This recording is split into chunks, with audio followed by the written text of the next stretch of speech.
And now I am privileged and so happy to introduce the big event, our Grand Marshal, the CEO and team principal of Paretta Autosport, the first woman-owned and woman-driven team in IndyCar history who works to promote STEM education for young women. As a pathway to careers in the automotive industry, this year's Grand Marshal is truly changing the face of motorsports. Please turn your attention to the screen as we honor the 2023 Grand Marshal, Beth Paretta. In 2021, we made history by qualifying for the Indy 500. It was the first time in 110 years to have a majority women's team. But just qualifying and being there isn't enough. As the first woman to own an IndyCar racing team, Beth Paretta credits her drive and determination to her Italian roots and follows three key principles that have consistently guided her journey. I have seen in my career that patience, persistence, and always keeping my word has really been the rule of the day. Those things were instilled in me by my parents. It's undeniable that Paretta is a trailblazer, but her path had some detours along the way. She studied broadcasting and film in college, then had a career in the alpine skiing business. Eventually, she landed in the auto industry, first selling cars, then working corporate jobs with Volkswagen and Aston Martin. But her next position would accelerate her career. I moved to Detroit to work for Fiat Chrysler, and that job was really pivotal because I was then running the marketing and operations for their performance brand, SRT, Street and Racing Technologies. And with that responsibility came running all of the business of racing, and I was able to really learn how all of it worked. So I went from being a fan to being the ultimate insider. Growing up, Beth had found comfort watching car racing during her brother's illness. My brother had leukemia, so my childhood was following my parents and him in and out of the hospital. And I would either be at home or we'd be at the hospital, and I would flip through channels, and if I saw racing on TV, I would leave it, and I think I sort of lost myself in it. His passing impacted her deeply, shaping many of her decisions later in life.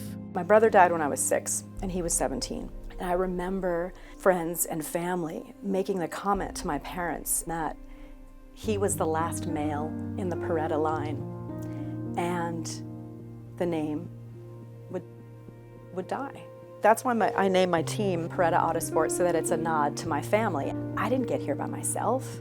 You know, I got here on the shoulders of my dad and my grandfather and my mom and everybody before me. And I'm also shaped by having my brother in my life. And when I see people walking around wearing my family's name, and that race car has my family's name on it, when it crosses the bricks at Indy, that's for everybody. It's not just me. In a male-dominated sport, Beth Paretta is determined to change the face of auto racing, and she won't quit until she achieves her ultimate objective. I'm not going to stop until there's a woman's face on the Borg-Warner Trophy, and that means that we've won the Indy 500, and someday soon, there's going to be a woman's face.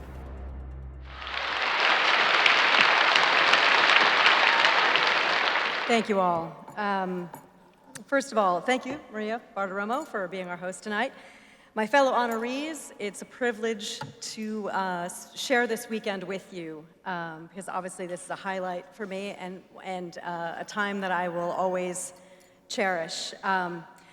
Thank you also to the Columbus Citizens Foundation and the entire team who has made me feel so welcome, especially to Lisa Ackerman for everything that you've done. We've been talking about this for a year, so thank you, Lisa, so much. I've got to say, being part of this weekend is such an honor. I mean, honestly, let's just take a moment. How lucky are we, the two greatest countries in the world, and we can lay claim to both of them. Right? I proudly became an Italian citizen last year, and so I now hold dual citizenship. And that moment when that actually happened, I worked on it for a couple of years, like any of you who have gone through that process know it takes a while. And I remember the day that I found out that I got my Italian citizenship, let alone then when I had my Italian passport. I thought how proud my great-grandparents would be to know that their journey, which they made because of opportunity, like most of us share, that we would be in a place where we wanted to reaffirm those ties, that the country that they left is in such a place that we also want to go back. And I think that was probably the ultimate goal that they probably couldn't have even imagined. So I'm certainly grateful for that. I will say, if my parents were here today, they would be over the moon. But let's be clear, my dad couldn't have handled this because, like most Italian fathers, he would be so beaming with pride, he probably would have exploded. And he wouldn't, I honestly think he would just be beside himself and pinching himself the whole weekend. So I know that they're watching from above, and I know that I will be thinking of them all day on the parade day on Monday.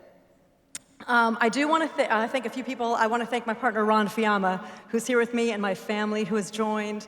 And it's really special to just be able to, I've had a very dynamic career. So these moments that are very, unique and special and stick out, it's just wonderful to be able to share them with you.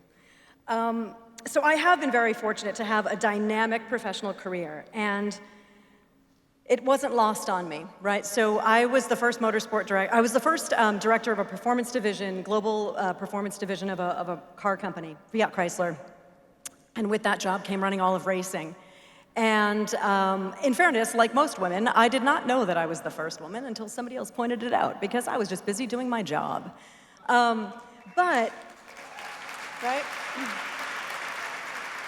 And okay, certainly I can also cut to the chase. Why cars? Why racing? I allude to it in the vignette alludes to it, but like most young girls, I started reading car magazines when I was 5. And so the fact that I eventually found my way to automotive and racing, anyone that's known me my whole life, my family, none of them were surprised. It was a bit of a circuitous route to get there, but it certainly all makes sense when I look back.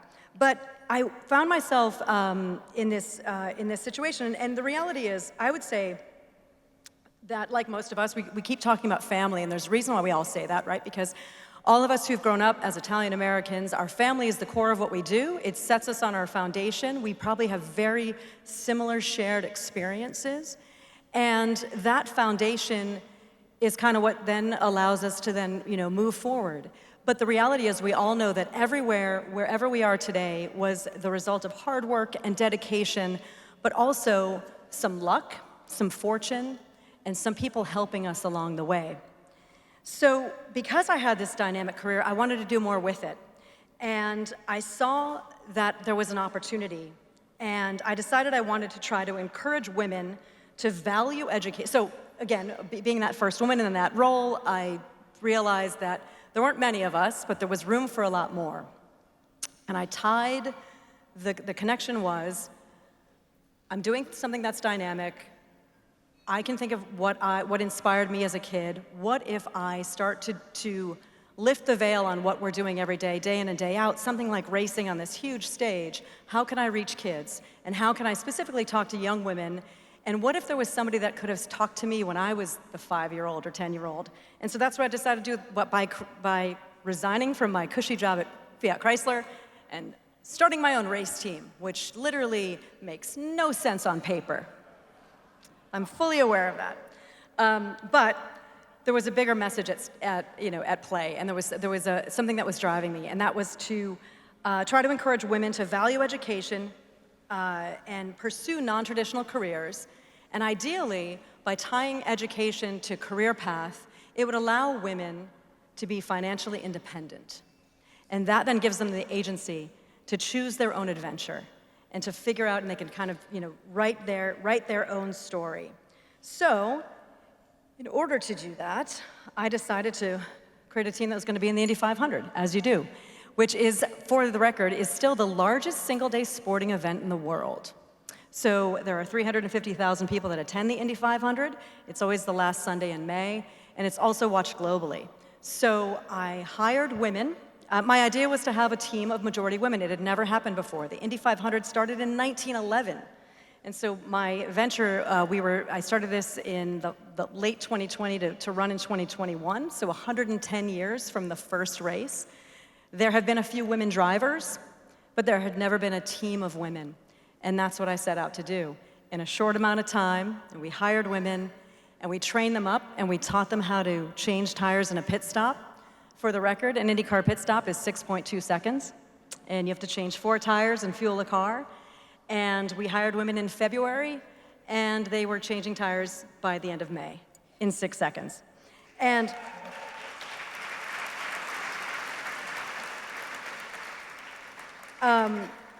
not everybody was completely untrained. My driver is actually a Swiss-Italian woman. She's the best woman driver in the world. Her name is Simona De Silvestro. She's racing this weekend in Australia, otherwise she'd be here with us.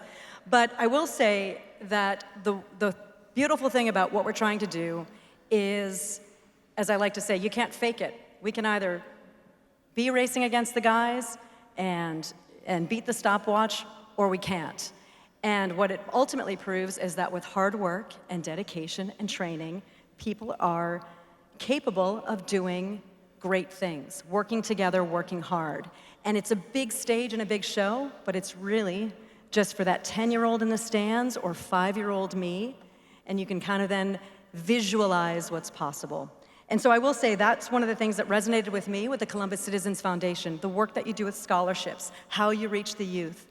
Because I wouldn't be here if people didn't help me along the way.